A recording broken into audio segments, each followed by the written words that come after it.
Well, welcome to another edition of Chalk Talk, and I have a great treat for you guys. I have with me today both New York Yankee and New York Giant chaplain, team chaplain, George McGovern. He's joining us today, and just want to talk to George a little bit about his role as a chaplain for both of those teams. So, George, appreciate you joining us today on Chalk Talk, and I think I just want to come right out the gate.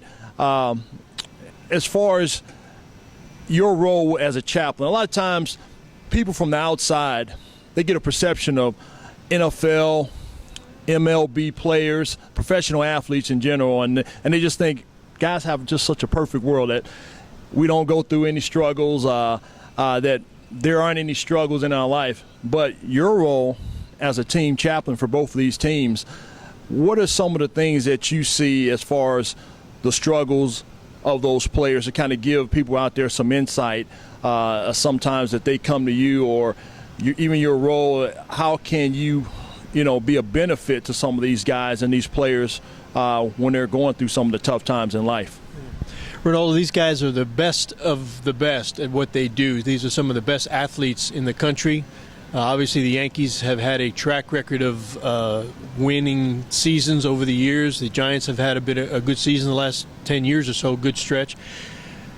These guys are some of the best of what they do, yet they still have the same issues that you and I and the rest of our population has in terms of fears and anxieties, issues with family, issues with peers that you and I struggle with, or anyone in our culture would struggle with. Fear of failure, fear of rejection, the fear of getting fired. These guys are competing for jobs day in and day out. They're playing in front of tens of thousands of people. And so the fear of failure, the fear of rejection, the fear of I'm not helping my team succeed, and all that goes with that. Similar things that you and I and others would face in terms of their jobs and their family situations. Family pressures, marriages are under pressure because of those fears brought to the home front.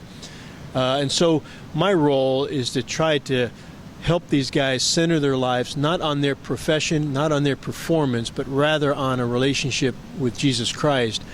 Because it's only when you center your life on an eternal focus, such as a relationship with Jesus Christ, that you're able to keep in perspective the other parts of your life.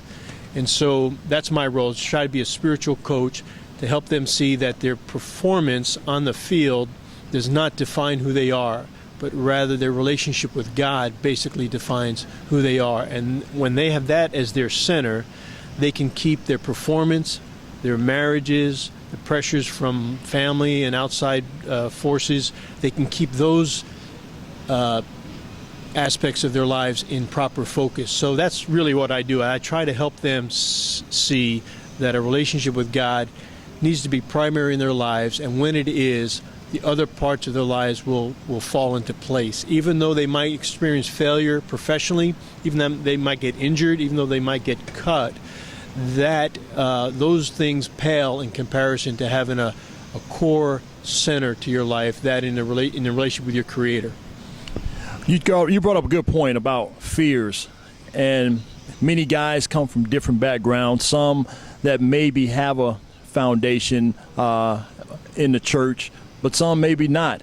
And there are also some guys that have had horrible experiences, church hurt, disappointment, rejection, all those different things. And in the sport, as a professional athlete, a lot of times you have to have this tough bravado as a male, and it's hard for a guy in general for males to really open up.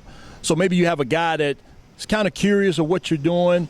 Maybe he sees a few guys going to a Bible study or a chapel the night before a game, but he's not all the way in, but he may be a little curious, and he's going through some of these same issues. How have you found a way to get these guys engaged into a lot of the things that you're doing to help them deal with some of these fears and some of these issues that we all deal with as men? Yeah. Great question. There is a big difference between their public life and their private life. Oftentimes they have to have a public image that shows one side of them in a sense, but their private lives are oftentimes very much different. Those fears that I mentioned earlier, and I find that if I've got to do a tough job, but I've got to try to build trust in the relationships with these guys. They won't trust me initially, and I don't blame them, because there's so many different outsiders from outside the team that are trying to get close to these guys, either to say that they're friends with someone or that they maybe want to get an autograph or want to get somehow a privileged situation by getting to know these guys. And for all they know, I might be just another guy trying to get close to them for selfish reasons. So I've got to, number one, earn their trust by selflessly trying to give to them, trying to extend grace to them in different ways. That's the first thing. The second thing is that I often find that peers are the best influencers of athletes and coaches. And so I try to, as I get to know the older veterans on the team, I try to let those older veterans be the primary influence on the younger guys. For instance, Justin Tuck, one of the captains with the Giants, I've trained him to lead the players' Bible study this year. So he's leading the Bible study with about 15, 16 guys on a weekly basis. And when a young player sees that an older veteran is leading the Bible study, he's much more inclined to attend that Bible study than when he sees that an outsider, in a sense, a chaplain, even though a chaplain of the team, but still kind of a couple of steps removed from being a player or a coach, they're much more inclined to go to a meeting where a player is leading the Bible study. And so I find that, again, I've got to build trust, build that bridge into guys' lives, and earn their trust, earn their ear, as well as I need to work with a few guys who I've earned their trust and then train them to be the leaders on the team. And I found that to be an effective way to get into some guys' lives who otherwise would not allow me to. It's funny you say that, because I remember vividly the year that I spent with the Giants, and I remember that you kind of handed the reins over to me, and I was a little bit shaky, and exactly what you're saying. When I had that opportunity, it was a true honor to lead a Bible study, and I didn't take that lightly. But you're exactly right, the impact that it had on the younger players to kind of draw some guys that probably usually wouldn't come in.